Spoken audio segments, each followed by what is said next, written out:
Antes de começar o vídeo, já deixa o seu like. Se você não for inscrito, se inscreve no canal e ativa o sininho de notificações. E mais uma investigação na tela pra vocês. Em uma manhã de 1976, em uma pequena cidade no estado de Ohio, chamada Circleville, uma pequena cidade norte-americana onde todos se conhecem e o índice de criminalidade era extremamente baixo. Essa pequena cidade fica bem no meio do estado de Ohio, no condado de Pickaway. Não é o tipo de lugar que sempre vira notícia. Alguns podem chamá-lo de chato, outros podem chamá-lo de esquisito. No entanto, de 1976 a 1993, moradores receberam cartas com remetentes anônimos. Elas eram perturbadoras e continham várias ameaças, além de relatar com detalhes minuciosos a vida íntima dos habitantes daquela pequena cidade. As cartas eram de baixo calão, pejorativas e sexualmente explícitas. Cada carta era escrita no mesmo estilo, com letras de formas maiúscula, e provavelmente se tratava de encobrir a caligrafia do autor. Pela quantidade de cartas, que foram mais de 1000 cartas, então não se tratava somente de um único autor, e sim de vários. As primeiras cartas da pessoa mais tarde apelidada de O Escritor de Circleville apareceram do nada em 1976. No entanto, no verão de 1977, o escritor concentrou seu ódio na motorista de ônibus escolar Mary Gillespie, que estava na casa dos 30. A primeira carta para Mary acusava-a de ter um caso com o superintendente escolar Gordon Mason. Na carta, o escritor disse a Mary que ele ou ela estava de olho na casa de Mary por um longo tempo e sabia tudo sobre o seu marido e filhos. O escritor de Circleville exigiu que Mary encerrasse o seu caso extraconjugal. Pouco depois disso, outra carta foi enviada para o marido dela, Hal Gillespie, dizendo que naquele momento estava nas mãos dele acabar com esse caso extraconjugal de sua esposa. Entretanto, Mary continuou afirmando que o suposto relacionamento era mentira. Os dois destinatários continuaram ignorando as mensagens. 2 semanas depois, já era o início de 1977. A família recebeu mais uma carta com os seguintes dizeres, abre aspas: Gillespie, em 2 semanas você não fez nada. Conte a verdade e informe ao conselho escolar. Caso contrário, transmitirei na CBS. CBS é uma emissora de televisão local. Posters, cartazes e outdoors. Até que todos saibam. Só então que Mary e seu marido se empenham em descobrir quem poderia ser o possível escritor anônimo das cartas. Em razão de desavenças passadas, acabaram suspeitando de Paul Fisher, cunhado de Hall. Mary deu uma pista. Ela acreditava que o escritor era um colega motorista de ônibus escolar chamado David Longberry. Mary acreditava que David estava zangado, uma rejeição anterior, e começou a escrever cartas para expressar a sua frustração.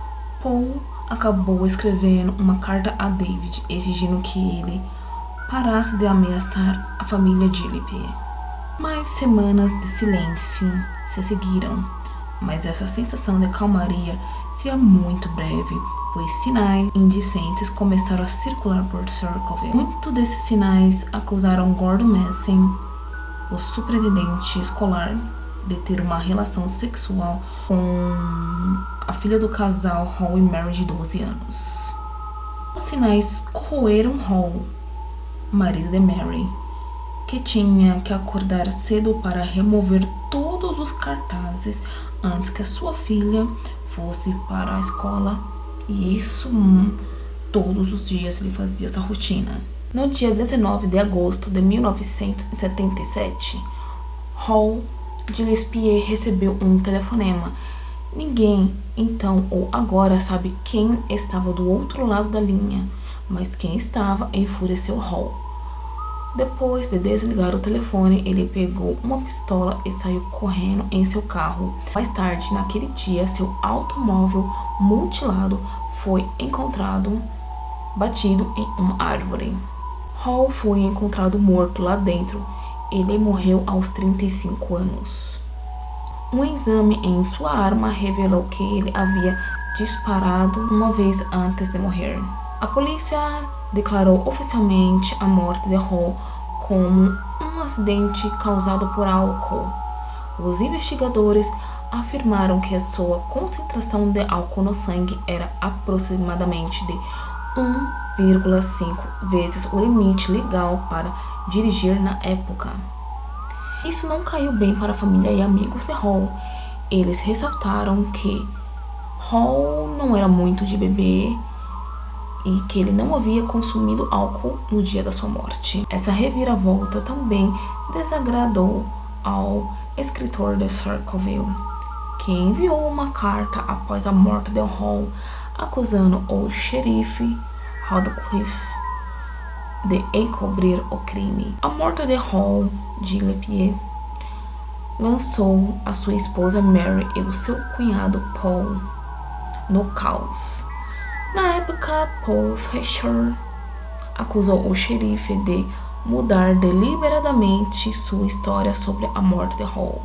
Abre aspas. O xerife concordou comigo que houve um crime, fecha aspas, disse Paul. Abre aspas. Então, quando entrei em contato com ele novamente, o xerife mudou completamente de atitude, fecha aspas. Parte disso foi sem dúvida devido ao fato de que o único suspeito no caso, possivelmente de David Longberry, aquele que é o motorista de ônibus que é colega de Mary, havia passado no teste do polígrafo. Quanto a Mary, ela ainda era atormentada pelo escritor de Circleville. As missivas da caneta venenosa continuavam chegando. Eventualmente, as pressões sociais causadas por essas cartas forçaram Mary a admitir que ela estava envolvida em um relacionamento com Gordon Mason. No entanto, Mary jurou aos cidadãos de Circleville que o caso começou depois que as cartas apareceram. Poucos acreditaram na cronologia de Mary. O mistério em torno do escritor de Circleville conseguiu desenterrar segredos escondidos e separar famílias. Paul e Karen Fisher se divorciaram depois que Paul soube que Karen o havia traído. Paul recebeu a custódia dos filhos do casal enquanto Karen se mudava para um trailer no quintal de Mary. As cartas também enfocaram a raiva pública no médico legista do condado de Pickaway, Dr. Ray Carroll. As cartas lançam luz sobre o fato de que o Dr. Carroll havia sido acusado de abusar sexualmente de crianças no passado. A transição das décadas de 1970 para 1980 não diminuiu o ritmo do escritor de Circleville.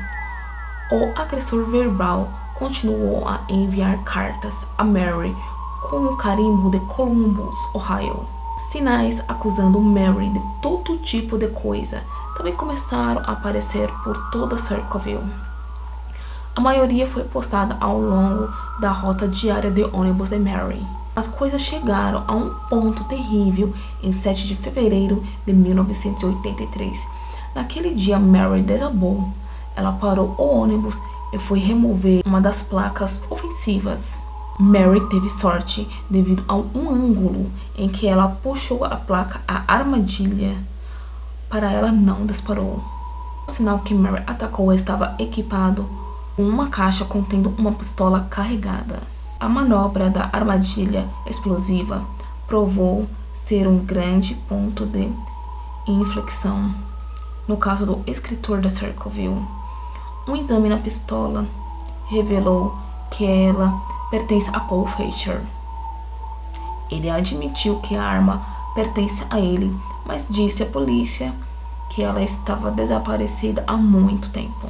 Não convencido pelo argumento de Paul, o xerife Radcliffe pediu a Paul para fazer um teste de caligrafia em 25 de fevereiro de 1983.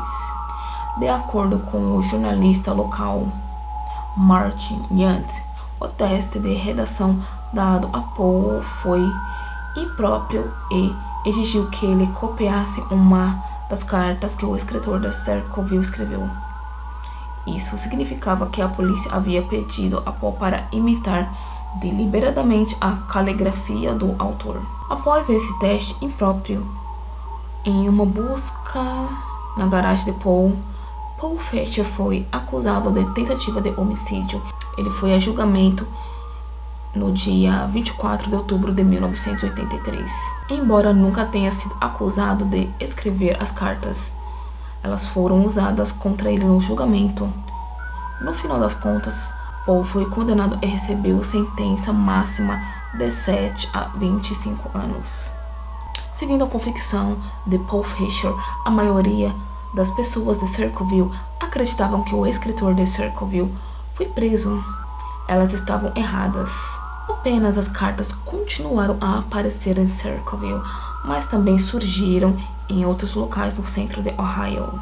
Este fato não pareceu significar muito para o xerife Radcliffe, que desempenhou um papel importante na transferência de Paul para a solitária. Mesmo assim, as cartas continuaram. Farto de tudo isso, o departamento do xerife conduziu pelo menos 3 varreduras diferentes na cela de Paul. Eles não encontraram absolutamente nada. Até o diretor da prisão de Paul escreveu uma carta para Karen. Era impossível que Paul estivesse escrevendo as cartas envenenadas em sua cela. O novo lote de cartas apresentavam algumas acusações horríveis. Em uma delas, o escritor de Circleville acusou Roger Cleaning, que havia processado Paul Fisher, de ter matado uma professora grávida. O escritor ameaçou desenterrar o túmulo da vítima e enviar os ossos para a polícia, a menos que Cleaning admitisse ter engravidado a mulher e matado tanto ela quanto o seu filho. Paul também recebeu uma carta zombeteira que dizia, abre aspas, agora quando você vai acreditar que não vai sair de lá? Eu te disse há 2 anos. Quando os configuramos, eles permaneceram configurados. Você não escuta nada. Fecha aspas. Paul Fisher recebeu liberdade em maio de 1994, após cumprir 10 anos de prisão. Um ano antes do lançamento de Paul, o programa de televisão chamado Mistérios Não Resolvidos decidiu apresentar o mistério do escritor de Circleville. Antes que o episódio pudesse ser filmado, o programa recebeu uma carta ameaçadora que dizia, abre aspas, esqueça Circleville, Ohio, não faça nada para machucar o xerife Radcliffe. Se você vier para Ohio, você vai pagar. Fecha aspas. Implacável, a equipe do programa Mistérios Não Resolvidos foi em frente de qualquer maneira e o episódio estreou em 11 de novembro de 1994. Nenhuma nova pista apareceu depois que o episódio foi ao ar. O aviso de 1993 ao show foi a última carta conhecida do escritor de Circleville. Parecia óbvio que o escritor de Circleville sabia muito sobre os moradores da cidade. Mary Gillespie e Gordon Messing estavam de fato tendo um caso. Além disso, após uma investigação realizada por uma estação de TV de Ohio, uma família local confirmou os rumores que o promotor Hal Cleaning havia engravidado uma professora. Cleaning foi investigado, mas acabou inocentado. Ele se tornou juiz de apelação antes de se aposentar em 2013. O Dr. Ray Carroll, o legista do condado, acusado de ser um pedófilo pelo escritor de Circleville, foi acusado de 12 acusações de imoralidade agressiva, crimes sexuais, corrupção de menor, pornografia, obscenidade e exposição indecente, em dezembro de 1993. David Longberry, homem que Mary Gillespie presumiu ser o escritor de Circleville, estrupou uma menina de 11 anos em 1999. Ele fugiu e até o momento ainda está foragido. Depois de obter a liberdade condicional, Paul Fisher criou seu próprio site para professar a sua inocência.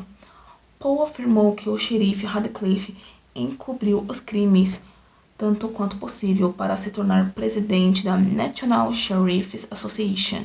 Embora essa teoria pareça rebuscada, o xerife Radcliffe conduziu uma investigação de má qualidade.